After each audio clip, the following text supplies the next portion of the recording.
Hello, hello, hello. Happy Monday, everyone. It's a new week, and we're going to talk about some oils.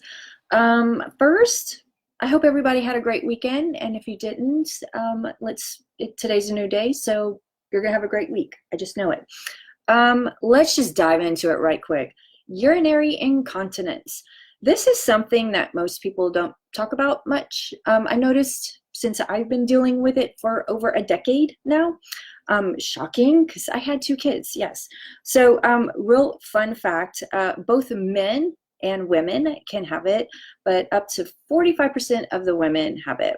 So let me read off some fun facts for you. It increases in age 20 to 39 up to 37%. So those of y'all that haven't had kids and thinking about having kids, keep that in mind.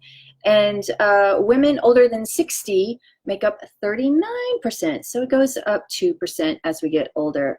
Fun, fun, fun. So there's all kinds of things that can trigger urinary incontinence. And I'm going to put a link in the comments so you can dive in there and look for yourself. But for me, in my experience, what triggered it for me was my first pregnancy, having Ian. So here's how it happened. I just had him. They rolled me into my room to, cuddle with them. And the drugs started to wear off, and I had the urge to go to the bathroom. Now, the nurse on duty completely forgot to put on that sexy mesh undies for me. So I was going total commando. And the second my feet touched the floor, it was like someone turned on the faucet, and I was like, there was nothing I can do to turn it off. It was like waterfall from the side of the bed to the toilet. I'm embarrassed and confused because I'm like, what the hell was that? No one even mentioned or talked about it, or even not an inkling that this could happen after a pregnancy. So I was just like, what is happening? So Erin calls the nurse. She comes over, and I tell her what happened, and she's like, oh, no big deal. I don't, it's part of the job. And I just didn't want to be that patient to make it part of her job, but here I am. And she goes, oh my gosh, nobody put any mesh panties on you. And I'm like, no. And she's like, well, I'll hook you up. And then I apologize for making the mess. And she said, no big deal. It's part of the job. It's totally normal.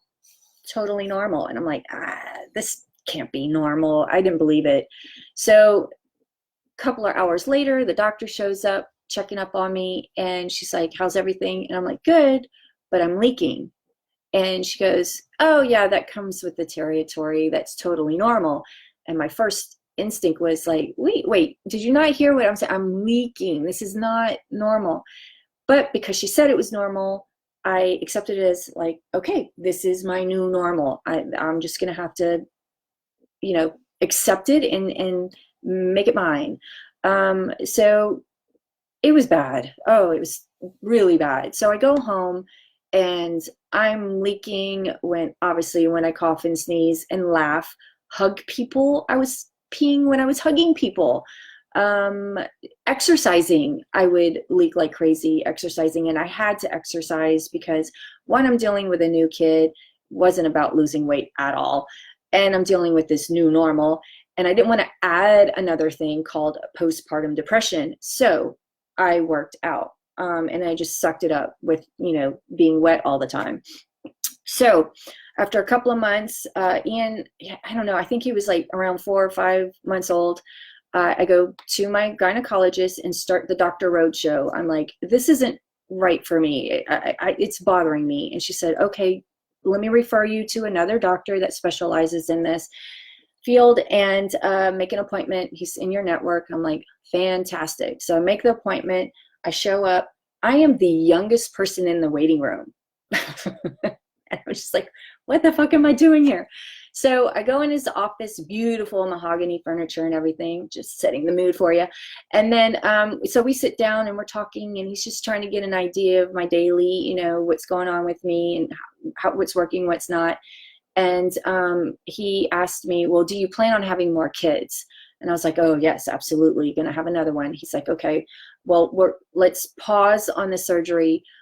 Do Kegels in the meantime. Now, keep in mind, he has not done one physical examination on my pelvis area, and tells me to do Kegels when I'm breastfeeding, driving the car, that kind of thing. And, wait till after the second kid. I'm like, all right, I guess I could do that. So yeah, I have the second kid. I'm doing my Kegels. Doesn't get better or worse. So I'm still kind of frustrated with it. So again, I go back to my gynecologist on that Dr. Roadshow, and I was like, okay, surgery's not going to happen for me. I completely took that off the table because there were commercials coming out about, are you or someone you love had a pelvic mesh implant and now it's all jacked up your shit and you want to sue? I was like, no, thank you. So I was like, what are the other options, doc? And she says physical therapy. I'm like, yeah, let's do that. That's gotta work. So, because I'm thinking the whole time, maybe I'm doing my Kegels wrong, you know? So let's go to the professional. So go to the PT. She's the only one that does a physical examination on my pelvis area. And she has me do like these different Kegel exercises and other exercises to, help strengthen that floor. And some improvement, I have to admit, I graduated from a big pad to a panty liner. So I was like, okay, that's cool. We'll get there eventually. Let me just keep doing the Kegels and somehow, that'll work out. Now, doTERRA is now entered into my life. I'm hanging out with my cousin, and she questioned me. She's like, yo, I've noticed like because we were going around town, different little areas in her hometown, and well, not hometown, but where she lives. And every time I got out the car, I'm like, where's the bathroom? I need to go to the bathroom. Or where's the nearest bathroom in case I need to go to the bathroom? And she's like, what is up with you? And I said, I think I have overactive bladder, because I've seen the commercials where the bladder, the little cartoon character, is dragging the woman all over the place to find the bathroom. Like, no, you can't watch a movie. Let's go to the bathroom. That commercial. I was like, I think that's me. And she says, you need Cypress. And I was like, oh, okay, yeah, I can order some Cypress. So next LRP cart, ordered some Cypress, got it home, opened it up, smelled lovely, and diffused it. That was it. That's all I did with that. So then, yeah, it just wasn't a priority for me to not fix, but heal myself. So, yeah, I'm at a point now where I'm like, enough is enough. It's been 11 years. I got to do something about this. So luckily, because I'm involved in this amazing oil community, I was introduced to this awesome queen named Isa Herrera. I'm totally butchering her name, sorry, but I will put a link. She's reopening her workshop webinar that I watched last week, and I'm going to share you about that. And it just opened my mind to all kinds of things. So she is a doctor of physical therapy. She had a kid, 10 years she suffered, again, just like me, with this incontinence, and, was told to do Kegels, and, she was doing all these things and nothing was working. And she was going through the Dr. Roadshow too, just bouncing around doctors, getting second opinion, trying everything. And she found out it was going to cost her at least $5,000 to do any kind of surgery. And I was just like, yikes. So she went on to talk about 2 different types of vaginas. So I'm going to share that with you.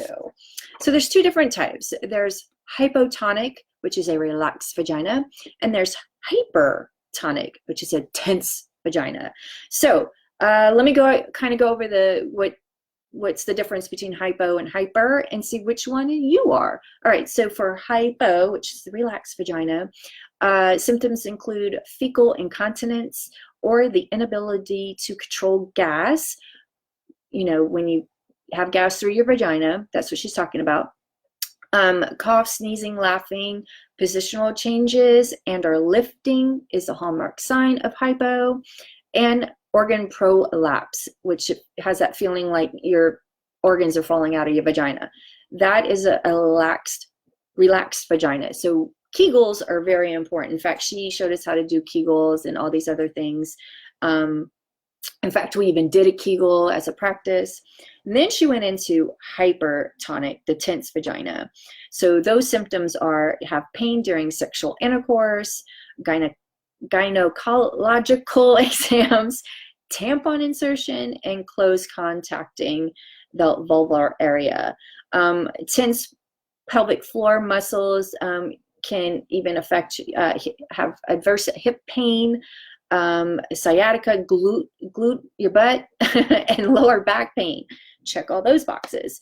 And then other symptoms include constipation, frequent urination, urgency of urination, and hesitancy of urination, which I didn't know, and pain with urination or defecation. So turns out I have a tense vagina. My vagina is hyper. So yeah, hopefully that matches one of your vaginas. And if none of these are a symptom for you, then you're good to go. Same for guys. I mean, you don't have a vagina, but you have a pelvic floor, and you guys, don't worry, you'll experience it too at some point. So anyway, so yeah, it's funny because I did the Kegel exercise that sure enough, later that night, I had a little accident. Just a little one though. So what I started to do, I'm on week 4 now.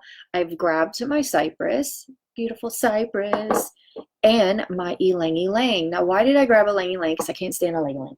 Because my Modern Essentials book talks about incontinence, and it listed those 2 oils. And the protocol is 1 drop each, rub on the abdomen before bed. So I started doing that. And last week I did the biggest test. I went to work out at the gym with no panty liner on.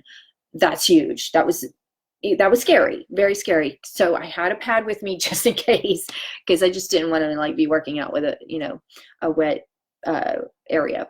So yeah, I was dry as a bone, didn't have any issues. I did the elliptical, the bicycle, I did yoga, I did arm training, lifting, whatever, and not a drop. And I was like, yay, hallelujah, I am free. But am I 100% relieved? No. I'm like a can of Lysol. I'm like 99.98%.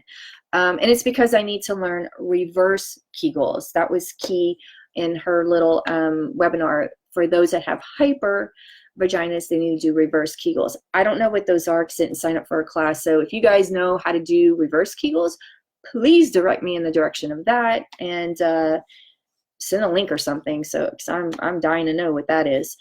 So yeah, that has been my protocol, and I'm going to keep doing it because yes, I can do a running man and not have an accident, but when it comes to jumping jacks, yeah, there's still an issue. So I'm not 100%, but god damn it, it's good to not have a panty liner on. Are you kidding me? Freedom!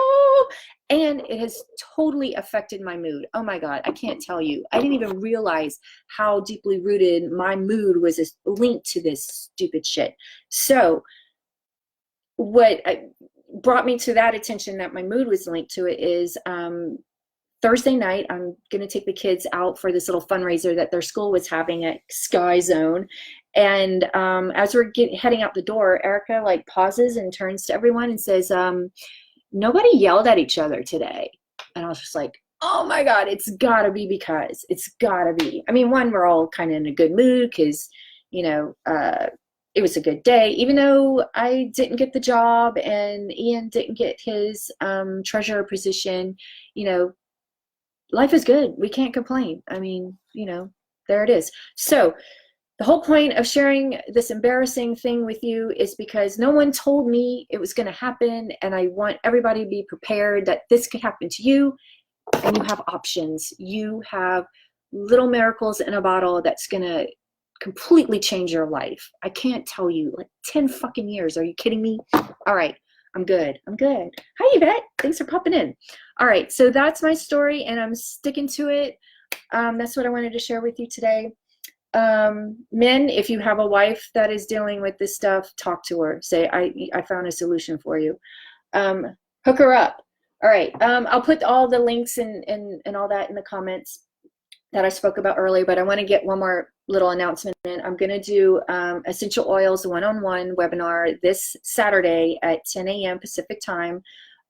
It's just going to be the basic information, how, what my story is, a little bit about doTERRA, and the 3 amazing things these oils do, and the 3 awesome ways we use them, and then how to get them into your home the cheapest way possible. Okay, so that's what I do. That's it. That's all I have for you. I hope you enjoy the rest of your week and be the rock stars that you are.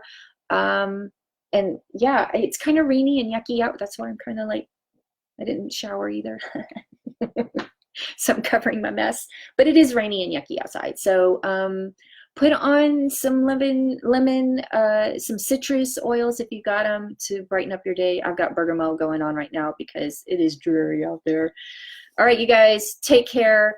Be kind to one another and